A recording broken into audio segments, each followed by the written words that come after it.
don't forget to like and subscribe. Hello there. All right. I'm starting the series Dahmer, a Netflix original series, and I don't know what I was thinking it was going to be going into it. I guess I was assuming it was going to be like another documentary where they interview people and show, sides, just going through it chronologically. This is completely different than what I thought. It's a lot more suspenseful. The fact that he's found out in the first episode, and it's all acted out as like a movie. It's kind of like the that O.J. Simpson show that came out, which everything was just reenacted. I really do like that because it's uncomfortable from the start. It starts off with that lady watching the news channel, and then she's crying, yet you hear saws in the background. It's just uncomfortable. When they introduce Dahmer, it's literally just his waist and stomach you see in the shot. It's uncomfortable. The entire sequence is terribly uncomfortable. And I don't know, it felt like Quentin Tarantino style, where it's heavy on not so much the visuals, but the shots and the dialogue, which carry the entire story, because not much is actually happening. It was in his apartment, one scene at the bar, and then, it's just not much, but it was incredibly suspenseful, because I had no clue where it was going. I mean, you hear about Dahmer all the time,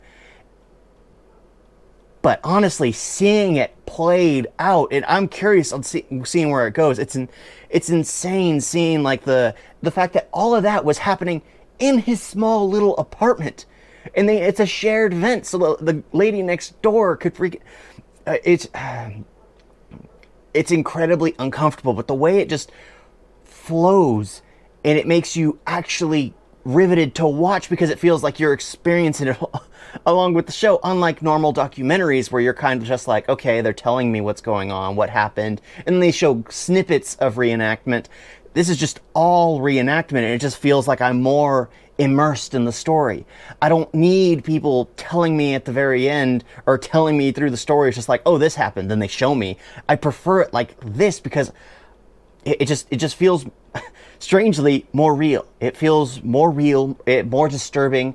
I mean, sure, sometimes the documentary aspect can feel incredibly real and disturbing. It's just, for some reason, this just, it committed to one aspect. And I just, oh man, it's just insane. Because is he homosexual, or did he just prefer to eat males?